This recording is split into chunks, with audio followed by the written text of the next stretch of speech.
as President and CEO of Junior Achievement of Southwest New England. We are grateful you are joining us today for our second roundtable discussion as part of JA Responds, an initiative created to address current happenings in our society and their impact on the communities we serve. Today's discussion is entitled Mind the Gap, a look at how recent events, including the worldwide pandemic and growing attention to racial injustice, are shining a light on the existing disparities in our education system. Now, we fully recognize that we at JA do not have all the answers. However, we do believe that by bringing important topics to light and having meaningful dialogues, we can set goals and we can create alliances that can directly make a difference in the lives and futures of our students. I hope we can all share one common principle, and that is that all students deserve opportunity, regardless of where they live or what they look like. Today, we will hear from four incredible panelists who will help provide further perspective and honest reflection on what I believe is a critical issue in today's society. Thank you, Tara, Sabira, Terrell, and Stephen for taking the time to be with us this morning. Now let's get started. Ngozi Anaji, JA's Education Manager of Entrepreneurial Programs, will be the moderator of this roundtable. I trust you will find today's conversation enlightening and hope you'll reach out to me following this discussion with your own ideas on how together we can close the gap. Ngozi, the table is yours. Thank you, Jeremy. Appreciate that. Welcome, everyone. My name again, Ngozi Anaji with Junior Achievement. We know that the challenge of ensuring educational equity is daunting. Achievement gaps remain persistently wide in the United States, including in Connecticut's own backyard. While one might expect schools in low-income communities to receive extra resources, the reverse is often true. And although it has been more than 65 years since Brown versus the Board of Education, public school funding continues to be biased, unfair, inequitable in most states, shortchanging the nation's 50+ million public school students. Today, we want to take a look at the disparity of the communities that Junior Achievement serves, the effects of unequal opportunities, and the effects of the pandemic and the recent acts of racial injustice on the education system. This discussion will include a strong focus on how we've switched to the virtual school setting platform, essentially adversely impacting academic gains for thousands of Connecticut students, widening the racial and economic gaps in our community. JA Southwest New England knows that without the critical and essential tools, these known gaps will become difficult to close. A student cannot do their best work when left unconnected. Here with me today are a group of individuals that will provide perspective based on their different roles professionally and personally on the topic of educational disparity. Let me introduce our panel. First, we have Tara Spain. Tara is the Vice President of the Travelers Foundation and Second Vice President of Community Relations at Travelers, and the mother of a daughter in the Hartford school system. Welcome, Tara. Dr. Terrell M. Hill currently is the Assistant Superintendent for Human Resources for Windsor Public Schools and is an active Junior Achievement Board member. Sabira Gordon is the Executive Director of CONCAN, a nonprofit advocacy organization that is focused on ensuring all kids in Connecticut have access to high quality education regardless of their address. And finally, we have Stephen Sam, who is a Junior Achievement alumni and a second-year graduate student at the University of Connecticut, where he's studying computer science and engineering. Stephen was educated in the East Hartford School District. Welcome, everybody. It's a pleasure to have you with us today. You can say welcome back, or thank you, everyone. Thank you. Appreciate it. Morning. So let's start. Let's go ahead and get into this discussion.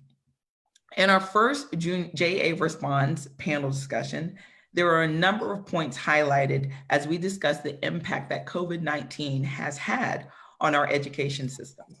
One reoccurring topic was a spotlight that COVID-19 has put on disparities that exist within this system. Our panelists at that time compared the education system to a ladder. That panelist who made that statement indicated if we took a ladder and there were several missing rungs, it is going to be really hard to catch up and go and climb to the top. So our first question today to you is, what do you think about that analogy? Would you agree? Would you disagree? Terrell, I'm going to start with you. What are your thoughts? Thank you. So I would say I like the idea of a ladder because ladders bring us from low places to higher ground. But just the whole idea of a ladder that is not in its proper state, I would want to get rid of that ladder and replace it with a completely new ladder, and one that allows students, as that's what we're focused on, to move from lower places to higher heights, and do so in a safe manner. When rungs are missing, ladders are unstable, and you can't really focus on your goal because you have to stay mutually focused on moving up that ladder, knowing that there are missing rungs. So I would just replace that ladder. So get rid of it. Get rid of the ladder. Get rid of the whole system. So Tara, having a daughter in the school system, do you agree with that? So yes, I do agree with it. And I'm going to actually flip the question a little bit. Instead of focusing on the missing rungs in the ladder, I'm going to go to the top of the ladder. So what do I want for my child at the end of the day when she finishes school? I'm going to start there. So, I do have a third grader in the Hartford Public School system. Overall, we're pretty happy. We love the school. It's a great environment. She's getting exposure to a lot of different things inside and outside of the classroom that, we feel pretty good about. But at the end of the day, I want my daughter to live in purpose. I want her to be able to achieve whatever dreams and goals that she has for herself. Right now, she wants to be a doctor. She's wanted to be that since she was 2, and hopefully that doesn't change. I want her to be a contributing member of society. I want her to, participate in the political process. I want her, to vote. I want her to be kind at the end of the day. So when I look at schools and what my daughter needs to get there, there's a couple of things that I kind of prioritize that need to be part of that ladder. One is, her safety, physical safety, obviously first and foremost, but not just in terms of her physical safety, also in terms of her emotional and social well-being, and that she's safe from a lot of harmful practices that I see happening in school districts. Just to give you a personal example of that, my daughter at 6 years old got into a little bit of trouble in school, nothing too alarming. Her father and I dealt with it at home. However, a few days later, we get an email from a school administrator who's no longer in the district, saying that they thought the right course of action would be to have my daughter sit down just to kind of, I don't know if it was a scare tactic or whatever, to sit with the juvenile justice system. That is an extremely harmful practice that, that's part of the broken system, and we can get into some of that stuff later. But, again, her social emotional health is of utmost importance to me. The second thing is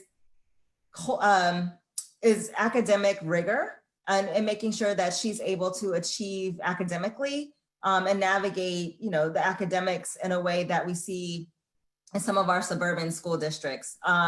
And not just things like math and science, although those are foundational and extremely important, but also that she's getting exposure to other types of enrichment activities. And then the third thing is cultural competence, and making sure that she's in an environment that is able to cater to Black and Brown children, not placating our children or anything like that, but just that people are equipped to deal with situations. And I have a lot of other examples I can talk about, but I'm going to shut up there and move along. No, that was great. I mean, hitting on the emotional, social needs, hitting on the academic needs, but also the cultural needs. Now, Sabira, you sit in a very different seat. You do advocacy work, so you're kind of looking at it from a different lens. What do you think about these rungs? And also, you're a parent and you have kids in the system. Your thoughts? Thank you for that question, and good morning, everyone. So sitting in a space of being a parent, I think what happens in the United States, and specifically in many urban centers, is when a family finds out they're going to have a child, if you have means, you figure out how to get to the best school system. And that school system, using the ladder, is going to get you to where you want to be and make sure that your child will be successful for whatever path they choose. However, for many people who look like me, that's not an option. Moving is not an option when you find out you're going to, or you plan to have kids. And when you think about the ladder in those situations, I think it's a very rickety ladder. It's one where you might have some steps, you might not have some steps, you're climbing and you're wondering if you're going to make it to the end.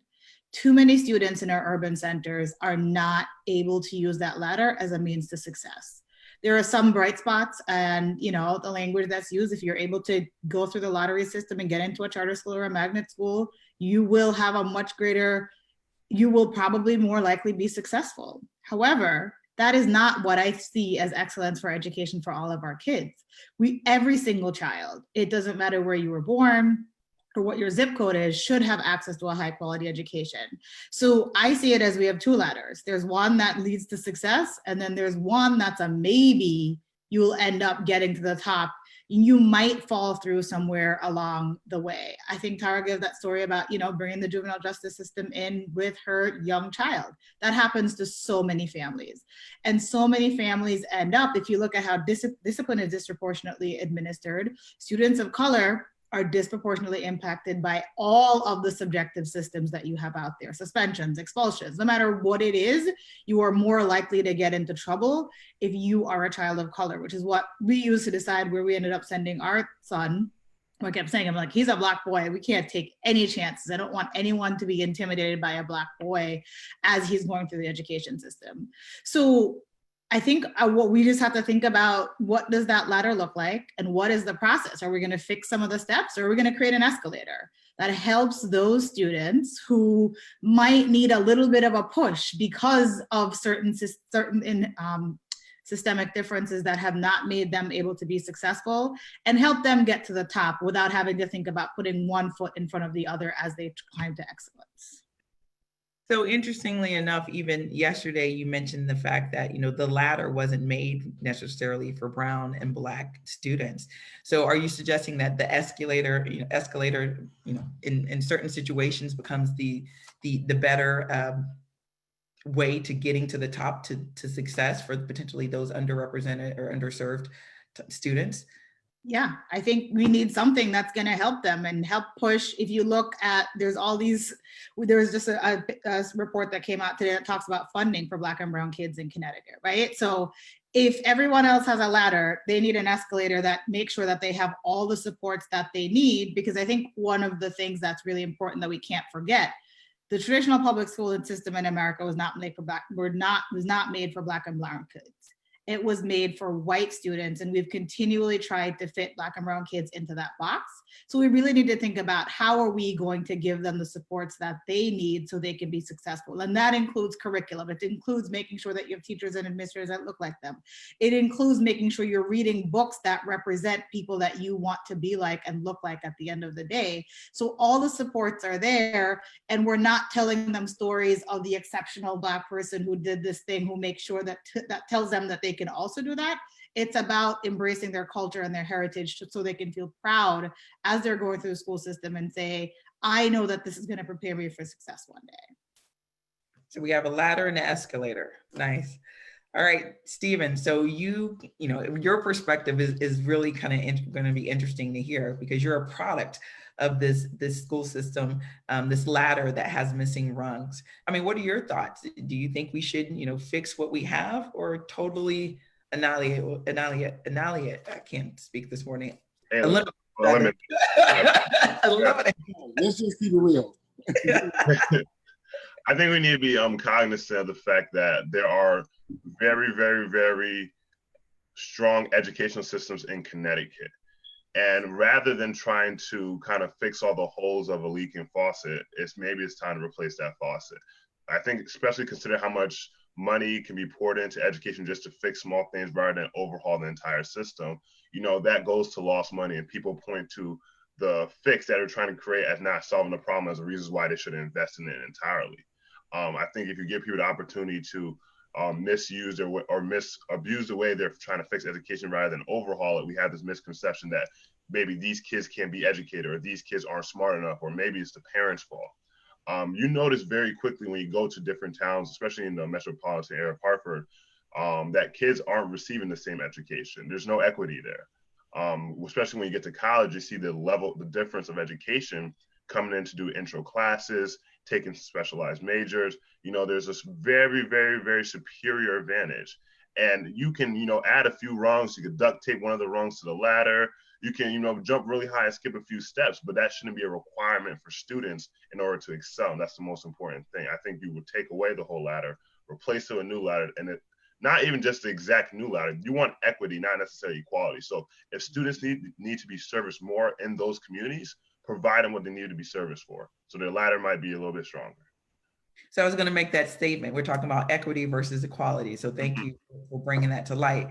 But, in our prep, I made a statement around, Stephen, you're this success story. I referenced that, right? Because you were educated in a system where potentially there were some missing rungs, but here you are, a second-year grad student in computer science, so doing well. And then Terrell was like, wait a minute. The exception shouldn't be, shouldn't prove the myth, or that shouldn't be kind of our way of thinking. Expand a little bit more, Terrell, about what you mean by that. What are your thoughts around that? So I think that argument is presented so much, right? The exception that proves the rule. So whether we look at the political landscape and, like people will say, take a person of color, right? Look at me, I did it. And I think Sabira kind of alluded to that in her conversation. And I think that's used as a defense for folks to not have to do any more or make any changes. And as Stephen said, to look and see if it is an equitable system, because they'll keep pointing to that one exception and say, well, if they did it, why can't you do it? And I can't tell you how many times I've been asked by, white colleagues, or even just being on panels or in discussions over the years. And people will say, well, you were able to do this. Like, I don't see that as a stroke. That doesn't make me feel good. And it doesn't get me off my game. It's like, by the grace of God, tough mom. We talked about parents yesterday, right? All the tough parents don't come from Ghana. Like, as I said yesterday, I had a tough mom from Brooklyn. But you can't pick your parents. There is no perfect parent, no matter what. And you need to understand that everyone achieves at their level, right? So all white folks aren't like super successful. And I don't think people talk about that. They point to folks of color as a monolithic group that, well, you people aren't doing this. There are successful people. There are not so successful people. There are people who could care less about achieving. That's the same in any group, in any culture, no matter how much we want to, make grand our particular cultures or backgrounds. People are people. And I just don't like that that's used to, put folks in that position and say, well, I'm not talking about me. That just tries to water down the argument. The argument is, we know that society is not equitable, point blank. And as Sabira, now she's got me to change my whole thinking. I'm with you, Sabira. Forget the ladder now, because I like escalators more than I like stairs. So I'll be on an escalator. Because climbing, we always have that work to do, right? So even when we make it, as Tara said, well, what's at the top of that ladder, right? Am I getting this? Am I getting, the best of the best? Am I going to be able to be? I listened to her and I thought about, will I be able to be a fully actualized Black man or Black girl when you talk about her daughter when I get to the top of that ladder? Or am I just a tired Negro? Because like generations, right? Just climbing and fighting. And I'm like, I know life hasn't been a crystal stair, but like sometimes we're a little tired of going up the tough staircase, right, or the ladder in this scenario here. So I do not like that analogy at all. Definitely, I understand that. But I want to talk more about your mother. Can we talk about your mother a little bit? Because I think that's important. As we look at, here we are identifying what those disparities are. We're talking about the disparities, and I think it's important to kind of start to look at, okay, how do we address the rungs? How do we address this ladder? How do we get it into place? And my question maybe to Sabira, if you want to respond first, considering again where you sit, do we start with the parents? Do we start at home first? Is that kind of where we start to recreate this school system? So I want to make sure that I say this. Parental engagement is really important. I think it's great to be engaged in your child's education. However, it should not be a precursor to success. I believe that, as I would like to think I'm an engaged parent, I'm not the best. I get frustrated when I don't understand things, but it also is not my role. I have decided not to homeschool my child and send my child to a school because that is their role, is to create an educated young person. So parental engagement, I think, it should be an added value and an add-on, but not a requirement for success. So too many districts, they will say, oh, the parents don't care and the parents aren't engaged. That is not the case. For many parents, it is really tough to figure out working, and then maybe you don't know how to navigate trigonometry. I'm sure I can't. I'm like, when my son gets to the 7th grade, I think my ability to help in math is done. I Googled an answer the other day and we're in 4th grade. So we are in trouble here. So parental engagement, I think, being present and showing up for your kid's school and being there and being a support for your child is incredibly important.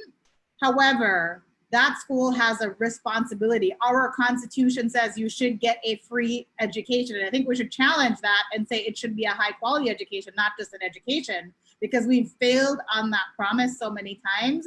And it gives districts an out. They'll say, oh, the parents didn't show up to back to school night. The parents didn't do this, the parents didn't do that. So what are you doing? You are an educator, you are a school system. You should be the person that should be educating these kids. And we also need to set up systems to make parents successful. If you think about when school closed in March, we had a very rigid, you could get in touch with a teacher between 9 a.m. and 3 p.m. If you were past that 3 p.m. hour, God forbid you work the night shift or you work the evening shift. You were just not able to connect, and we did not set up those students for success. We think about, in many things, just the way how we do public education was not built for working parents. And in America today, most families have 2 parents working in the home. And if you don't have a flexible schedule where you can pop out in the middle of the day, they have the concert at 11 a.m. on a Wednesday. Who can leave their job and go to that concert at 11 a.m. on a Wednesday? So it's important for parents to be there. It's important for parents to be engaged. However, we now need to think about creating an education system that actually works for parents in 2020, not parents in 1910 or parents way beyond. It's so long ago, it doesn't apply to most of the things that are happening. A school day doesn't work for any parent because any parent knows you're struggling with pickup, drop off. Where is your kid gonna go? Oh, if you need aftercare, you gotta pay for the aftercare. I don't have the money for the aftercare. You gotta possibly go to Boys and Girls Club. Now in COVID, there's no Boys and Girls Club. What are we saying to families? We are saying to families, education is not a priority. We don't want your kids to be successful. And as broken as the system is right now, we know it's the great equalizer. I think many of us who are on this panel here today wouldn't be here if it wasn't for education. So we understand how important it is, and we understand why we should be making sure it works for all kids. However, that system itself has not changed. It has not changed in a really long time. And I think we're in a position right now where we should really be challenging and thinking about how can we make education and schools, not just education, schools, the physical school buildings, work for parents and work for the needs of families. So I say that to say, big supporter of parent engagement. We don't do enough to allow parents to be engaged. And when we do allow them to be engaged, we create artificial barriers that don't make their voices actually make a difference. And the school complains, oh, it's that parent that keeps calling me. Oh, they see your number and everybody's eye rolls. They're like, oh my God, she's calling again, right? The system is just not built for that. But then they complain if you don't show up at the school when they decide you should be in that school building. So Ngazi, I just want to throw in one historical point to support this point, and also to clarify, because you hear this a lot in workshops about parent engagement, all kinds of things. The reality is, educationally in America, parent engagement was never a factor in public education, okay? And if you can't understand that, don't know the history, I'll give you a picture of it. When you think about when we were more of an agrarian society and all the farmers, the kids left, the ones who were allowed to, left the little house and ran to the one-room schoolhouse. Teachers didn't go in the middle of the day, leave the farm. I mean, parents didn't leave the farm and go to parent-teacher meetings in the middle of the day. We went through the Industrial Revolution, and public school was actually expanded so that you could keep these little ruffians off the street. That's actually how public school really expanded beyond the wealthier classes. So people don't really know the history, and so they just need a place to keep kids. So think about why we have bells in schools and all those kinds of things. It was the factory system that was implemented for these kids so they're not running around while their parents, who are no longer on farms, are now in factories. And they weren't allowed to leave factories to go to parent-teacher conferences either. So it's like, I don't know when it got started, but that myth of parents, being at the school for everything, like that's definitely a myth, and it's for a small portion of parents across the millions of students, in the nation. So that gets pushed on people. And again, for me, that's one of those things that's been used to put the onus on, one group, when I believe it's a multi-pronged responsibility, but it's definitely, as Sabira said, not the responsibility, fully of the parent. We're the paid, educated professionals. We went to school, we got licensed. It's our job. Your doctor, I'll use me so no one gets offended. My doctor says, Terrell, lose some weight, stop eating this. I stay fat, that's because I'm eating and not doing what the doctor said. Like, the doctor told me what to do, but like, I can't, but I'm not a doctor. So when I go to the doctor, I pay my premium, the doctor better tell me what the problem is, period. Because that's your job. So I'm like, Doc, find a way for me to get skinnier. You're the medical professional. So no, Tara, I'm gonna let you speak, but just kind of reference what I'm hearing is part of this kind of new ladder that we're building, this escalator needs to incorporate somehow, how do we better position our system so that parental support can be a thing, not a challenge, but a thing.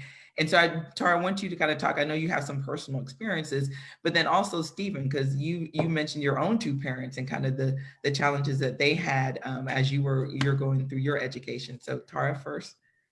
Yeah, so, I hear everything that Terrell and Sabira are saying about, it's not necessarily the parents' jobs to provide the education for our kids. And I find myself in that situation a lot, where I'm supplementing what's supposed to be happening in the schools with my own experiences and, taking my daughter to places and, sitting there for, hours or whatever doing homework. But the thing that I keep thinking about is, if not me, then who? Who is there in this system to hold schools accountable? I feel like that is my job and has become my job, right? Because we haven't seen the accountability happening in the places that it's supposed to happen. So if parents aren't the ones to come and keep the schools on task, who does that? Right, is that an open question for the panel? It's an open question. And I mean, I don't know if there's a really simple answer to that. But who holds the school district accountable? Who holds teachers in the classroom accountable? I know that there's, this accountability wrongs, right? Like you have the teachers and the administrators that are holding them accountable, and you have your school board and your unions, all that kind of stuff. But at the end of the day, it's our children, and we feel responsibility and personal responsibility for their learning and education. Who holds the school accountable if it's not the parents in the community? So I think, Tara, I use the analogy of the doctor in my own physical, right? So now everybody knows my medical information, but it is the parents. And, I said yesterday we were prepping, it's multi-pronged though. So I think what Sabira and I are stressing, it's not that the parent shouldn't be involved, not that the parent shouldn't be holding folks accountable, but that's proven over decades that is not the most powerful push. It's still your child. We do it with our child. I won't lie. My wife does it with I'm like, I ain't staying up late. I'm tired. But, we have politicians, and this is what people let folks off the hook, right? We vote for people, and we vote for them to represent us on so many fronts, but we kind of let them, get away with certain things. And I think in many cases, and I know I'm not gonna be popular after this statement, I think they pick and choose agenda items that work for them. And the nature of politics is that you pick and choose things that your colleagues can get behind. But I think Sabira was saying, and I know Stephen said it in yesterday, every community is not the same. So, what's important to me and what's something that's, really close to my heart, near and dear to me, may not be near and dear to my colleague who's in District A, B, or C, right? So when we go to, negotiate a particular bill or something I'm bringing up, that's how stuff gets pulled out, gets watered down in my mind, and just completely changed, because everyone's bringing their stuff to the table. But you hold the politicians accountable. That's not just state, that's local as well. People pick mayors, town council, city council, they pick school boards. Like, when you vote for people, what are you voting for? Like, you really need to think about that. And I think this is where I do push a lot more back on parents. And, I just had this conversation last night with a Black parent here in town. I'm like, you gotta get out and vote.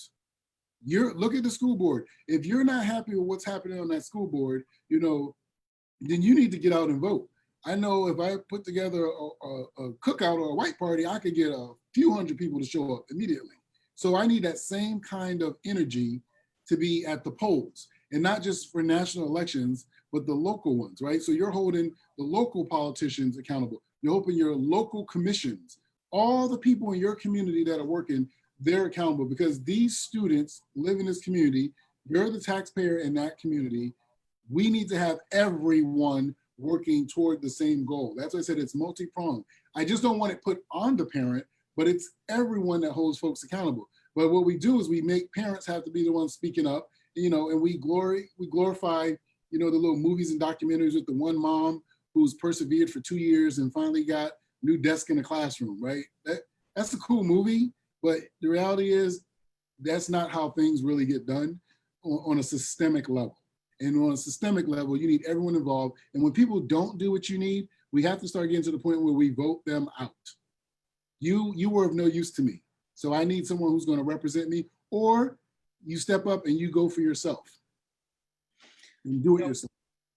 Appreciate that, Terrell. So I do want to get Stephen and kind of respond to kind of the parent engagement, and maybe talk a little bit about kind of your own personal experience, because I do, personally, I'm a single mom, right? I have 4 kids myself. And so this notion of my engagement, I'm juggling, right? You juggle life, you juggle professional, and you try to be there for your kids as well in their education. But Stephen, what's been your experience, and what are your thoughts about parental engagement from where you sit?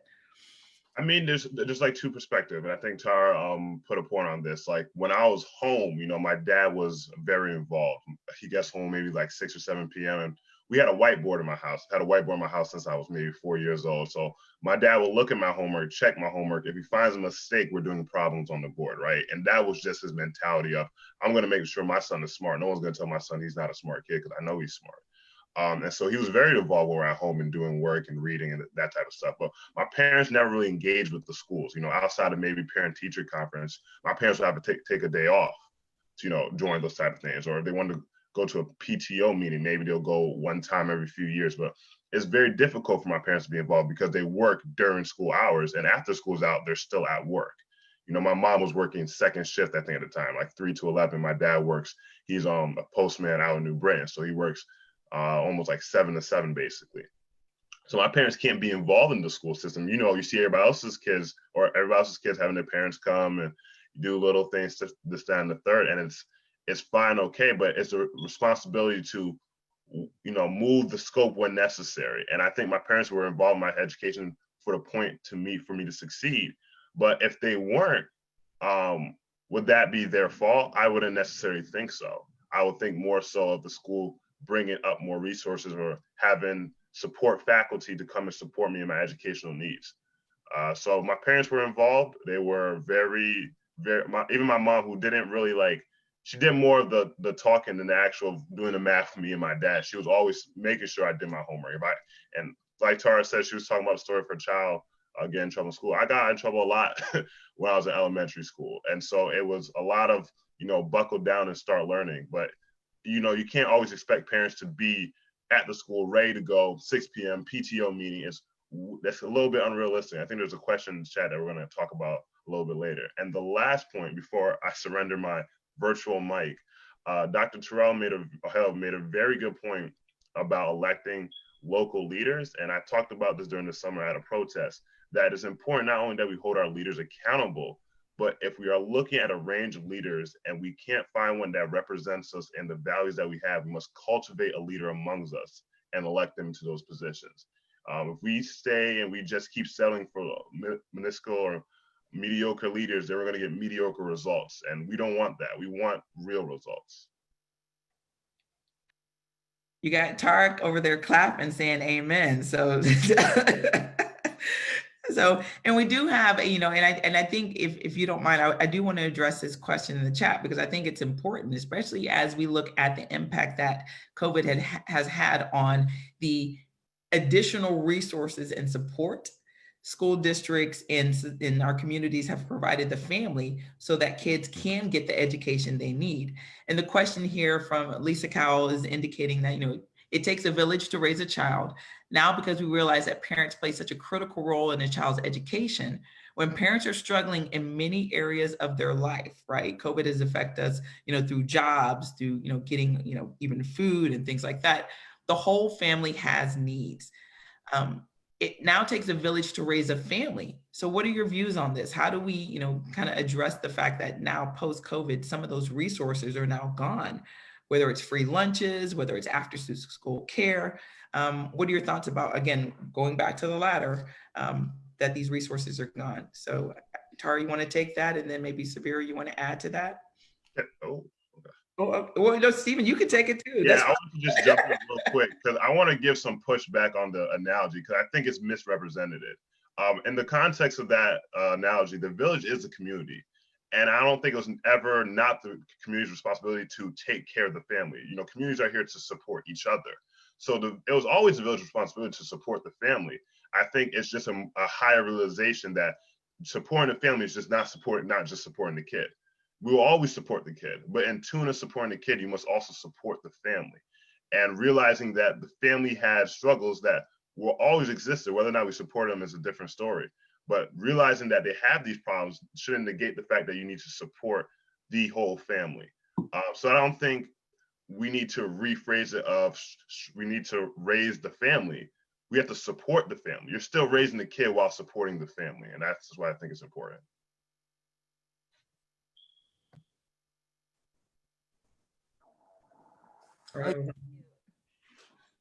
Yeah, go ahead.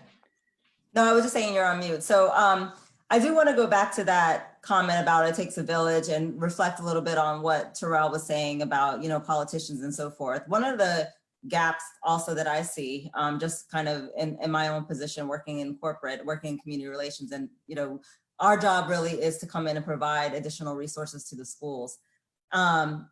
I don't see the corporate community really stepping in a way that would help with some of the impact and surrounding the schools. We have a lot of corporations right in Hartford that are doing things like volunteering in the schools. They're, sending nice people into the schools, but not really using a voice to advocate. This is our future talent and our future pipeline. And there's no reason that we should have the robust number of companies that we have in the downtown Hartford and that are not kind of like providing that kind of support to the schools in a real intentional way. When we go around rooms and we ask corporations why they're there, many of them don't cite, really looking at this as a viable talent pipeline. They want to be there because they're nice people, but they're not really seeing and investing in students in the way that they should. There's no reason we should be going outside of our city to recruit and hire people. So in addition to politicians, I think we also need to start holding our business community accountable and surrounding the community. Surrounding schools. No, good point. And I definitely want to take, put a pin in that because I want to talk about that a little bit further in our discussion about the business community's involvement and contribution to kind of addressing the missing rungs in our school districts. Did anyone else want to comment about the question that was presented through the chat? All right. So moving on, so talking a little bit about kind of what's been transpiring again with COVID-19. And, we know that a number of districts near the end of the school year had trouble with the number of students who did not have access to devices and still don't have access to devices. Therefore, essentially at that time, 3 months, these students had not been able to do their continue their education. And we also know that there was a traditional loss of academic gains as it relates to their education as well. However, if we embark upon a new academic years, which most districts have just started, there are even more challenges. So Terrell, I'm going to pitch this one to you. Now, here we are 6 months after beginning of this crisis. We are still preparing or have sent our kids to school back into the classroom, both physically and virtually. How do we ensure all students' success? How do educators make up for the loss in the spring? The academic loss, that is, in the spring. This is tough. It's real, but it's tough because you already have the traditional summer slide, right? Again, because we're still operating on a very antiquated system that school functions around planting and harvest seasons. But I think what the schools are doing, first and foremost, we continue to pay attention to the pandemic, because that definitely has, an impact. Some people are afraid to come into the schools since you have a lot of distance learning. And then, of course, we have the hybrid system to minimize the numbers. But beyond the traditional academic stuff that we're doing, we need to ensure that we're looking at social emotional issues with students, because the time away from school, I think, has also been something that we don't, and I wouldn't claim to be an expert in that area, but we don't really know all the things that have happened to students, right? We know things happen all the time. I'll bring up a part that we probably wouldn't even think about, but like I deal with DCF from my position in the school system. And recently talking to a DCF person, I asked, did you see an uptick? I was thinking about this panel. Did you see an uptick in cases, while kids were home? And she said, actually, no. She said, but since school has started, yes, because now, the school is typically the place where the kid tells everything and we see stuff. So we don't know what kind of damage or harm has been done, not just academically, but just socially and emotionally to students. So this is where schools, while I do hold them accountable because we're the educators, we need to start reaching out to other community supports. Again, my multi-pronged approach. There are experts in our communities who social, emotional learning in those areas are their areas of expertise. And this is where schools need to reach out to them and embrace them more fully.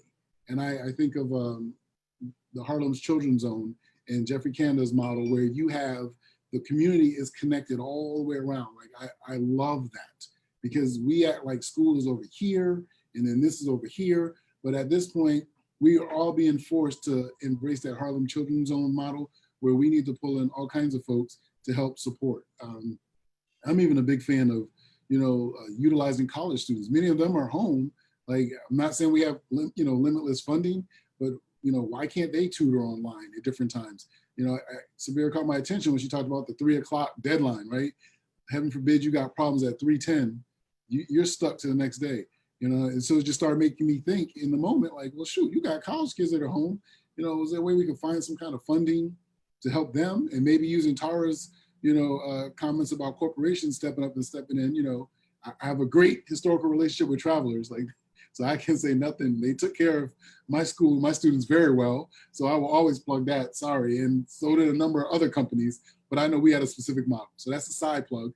But yeah, if corporations can step up, we can pay tutors. So when, Sabira's like, look, I'm stuck on trigonometry at 3:15, then, you can call in. And this is not a new idea. I actually did that in Virginia, 1992 to 1996, right?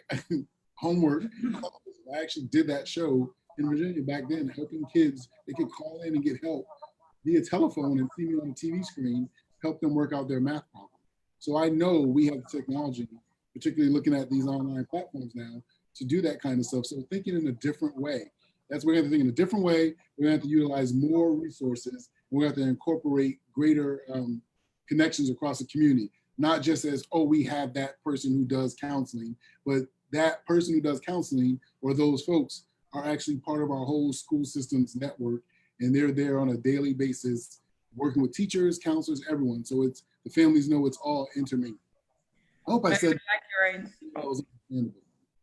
Sorry, I didn't mean to cut you off. And I like your idea about kind of the college students. I mean, even when COVID hit, my daughter, who is AP Spanish, started, tutoring other students in Spanish, because, parents, some families aren't fluent in Spanish. And so really supporting her peers by kind of, filling in that gap. So I think that's an important component. But Sabira, you were going to yeah, so one of the things that we've been really working on at ConCan was we thought it was incredibly important that there was an assessment done at the beginning of the year to figure out what happened with students. So unfortunately, the way the system works, we weren't able to have that formalized, but there's two things. I think Terrell talked about both of them. One is academically. Like, we have struggled the first 2 weeks of school here just to get my son to sit down and have understand that, like, this is 4th grade, this is no joke, homework is going to take you about an hour. Like, the whole transition there has been tough. And I always describe it as like my kids were living their best life during COVID, right? That's not the case for everybody else. we now expect teachers to walk into a classroom and go back to going, all right, ready, now let's teach. So much has transpired. There's been so much death. There's been so much loss. There's been so much that's especially had an impact on our communities that we have not allowed the grace and the space to stop and think about and recalibrate. We just immediately, we wanted school to open. I was one of those parents, but we didn't actually think about what it would mean for kids who need to walk through those doors. You were now wearing a mask. This is not how school was when school closed. There are all these different protocols that really have an impact on young people on how they will look at the future and look at the world, that we just did not give space to allow for that to happen. Academically, I think Connecticut has these gaps that continue to proliferate. We're gonna see them grow, get worse, get much worse, get worser, if that's not even a word. But until we didn't do anything to do remediation over the summer, which we knew this was coming. We haven't thought about embedding literacy, numeracy, additional supports in our curriculum. And I am not about there is no money. I am not about that. There is money. It's how we are choosing to spend it to make sure that our kids are successful. If there is a disaster, we find the money. Right now, I describe Connecticut's education system for Black and Brown kids in our urban centers as a disaster. And when you look at engagement, we did a whole report and showed student engagement. Whether you support charter schools, love charter schools or not, they figured out how to get those kids to show up, and they figured out how to get those kids engaged, and they knew where their kids were because that was an expectation for them to know where their kids are. You looked at the host district, 50%, maybe less showed up. Why? I don't think it's the same kids from the same homes in the same districts that are having to worry about those issues. So I just think the high expectations matters. If I know I have a job where my boss doesn't care if I show up or not, it is upon me to show up. If I know I have a job where my boss is gonna ride me about showing up, I am gonna make sure that I show up because it's important. We really need to think about what we expect of kids and how we're making sure that what happened in the last 6 months doesn't determine their future for the next 10, 15 years. And we've figured out how to mitigate that loss. Some of it's social, emotional, a lot of it is academic. Because if you know you didn't have a parent at home saying, did you read? Did you read a book? Did you make sure that you did this? Did you practice math? You just didn't do anything. And the stats are showing when those school doors closed in March, the first time you touched education again was if you showed up to school in September. And I will tell you, there are many kids who are not showing up to school in September, and we have not figured out what we're gonna do about those kids, where they are. We've just decided we're gonna work with what we have and not think about the people who don't have access. And Tara, I know you referenced a article, I mean, to Sabira's point, even about just showing up, the attendance issue yesterday about how many kids? I read an article this morning that I guess was posted yesterday in the Hartford Courant, and it said 1,100 students didn't show up last week, and those students are basically missing in action. They didn't show up virtually, nor did they show up for in school. There was a lot of not coordinating things, trying to head back into the schools. Teachers feeling like they didn't have adequate training and support to do the virtual learning. They're frustrated, as you pointed out, with having to do both virtual and in-class learning. My question is, as a parent, because I feel like, I have so many questions, is what happened over the summer? And what was happening over the summer in terms of planning. I was looking in the chat here, and someone posted a comment about unions and what's going on with the unions. I can't really speak to that, but I do know and hear a lot of stories about how the unions really are there to protect the adults and the teachers and the administrators. And sometimes they end up being harmful practices for kids. And so I don't know if anybody else here wants to respond to that question. Sorry, Ngozi, I'm doing your job. That's okay. I just, it's a question that comes up a lot for me too. Like, why is it that teachers say, oops, you know what, it's 2 o'clock, gotta go home, can't do this. My contract won't allow for that, or I can't do this, or people are filing grievances over principals cleaning up their schoolyard on the weekend because that was supposed to be something that janitors were supposed to do. And they're just trying to look out for their kids and their community, but they're getting a grievance filed against them for doing the right thing. So it's a question that I have as a parent, like, where do the unions come in to all of this? And what are those practices that they have that are also being harmful to our kids? Well, so I'll address it, because this is my And no one's gonna like the answers, right? So, because in a vacuum, everyone has the right answer. But I wanna say one thing, because Sabira got me going with the charter school piece. I'm sorry, I did a national presentation about 8 years ago in DC, and I pissed off a big room of people. Because the one big thing that charter schools have is that if the parents and the students don't follow their contracts, they can be removed. I'm gonna leave that right there. I'm not disagreeing with you on expectation levels in different places, but I don't think it's, one has one better. I always tell people, just like private schools, right? People think they actually do better when actually it's a lot of grade inflation. But if you don't follow the rules, you can be put out. You can't put kids out of public school. Not directly. We know there are other ways we make them not be there. That's another discussion. So that's for the next panel on solutions.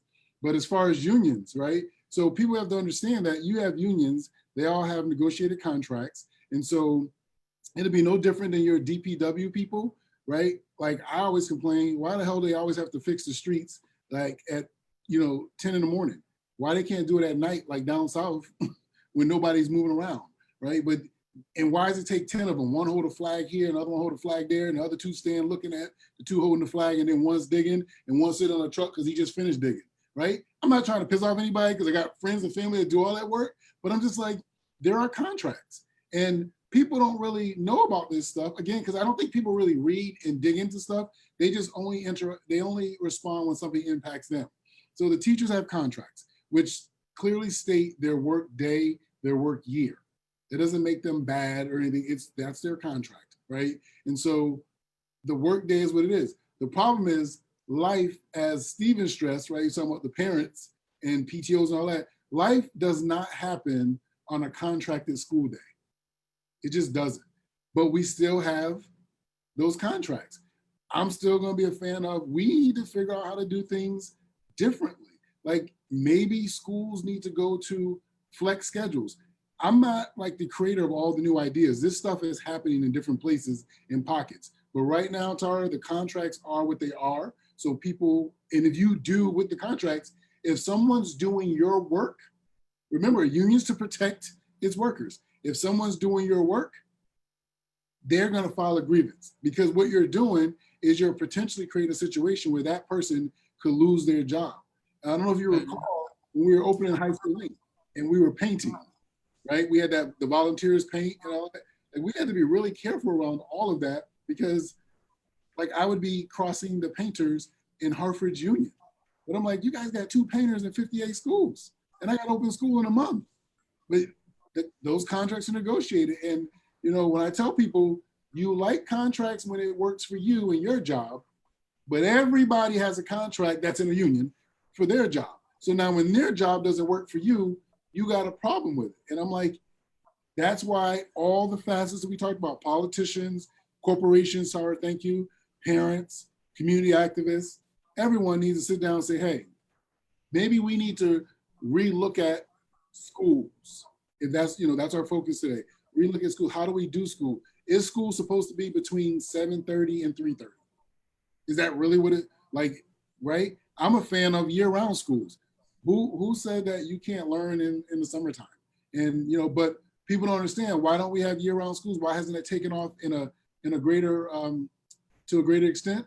Because the adults who the current system works for. Well, I take my vacation to the vineyard every year at this time, or we go to the Cape, or it's just my time. Or when I grew up, we had, because no one wants to change because they're benefiting from the present situation, and you don't have a critical mass of people complaining about it. If you did, then we would see contracts change. We would see all kinds of things change. But people are way more comfortable with things as they are than they're uncomfortable. Hence, we're in the situation that we're in, Tara. So appreciate the response, guys. I think you said a lot in that comment. So I'm like, this is like in my face every day. And I don't think there's a bad group of people. I just think we are still doing things the way we've always done them. And it's just not working for everyone right now. So That's right.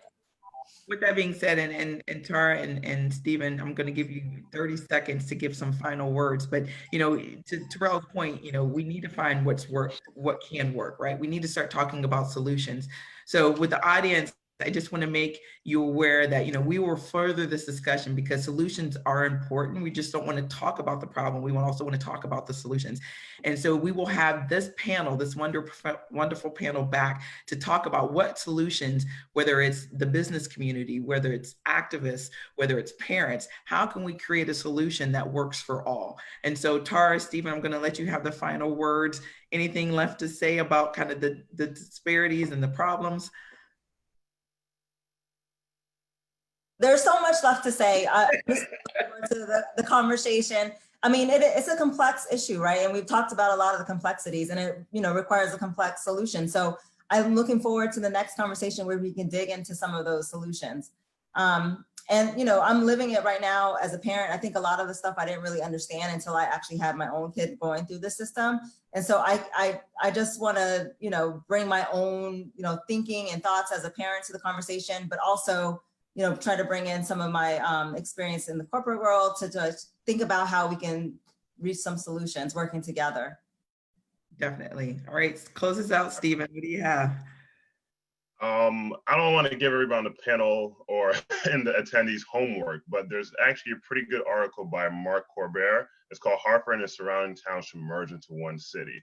And it's not really a nuanced idea. It's practiced in a lot of other cities with a large metropolitan area, 1.5 to at least 3 million. And it allows for people to really face the disparities in education, healthcare, amongst other things in our community, because the wealth and everything can't be divided in the sense that people are benefiting from. So if people is in the Hartford Courant, I believe people could take a read of that article. I think it'll give a very baseline idea of how we can start tackling solutions directly in Connecticut. And so I see there's a question about the article. We will make sure that the name of the article and the author gets out to the attendees when we send out our, the link to the recording. So we'll make sure you get that information. Thank you, Tara. Thank you, Sabiras. Thank you, Stephen. And thank you, Terrell. Wonderful conversation. Stay tuned for kind of the date and time of our next discussion where we talk about the solutions. Thank you very much, attendees. Have a wonderful day, everyone.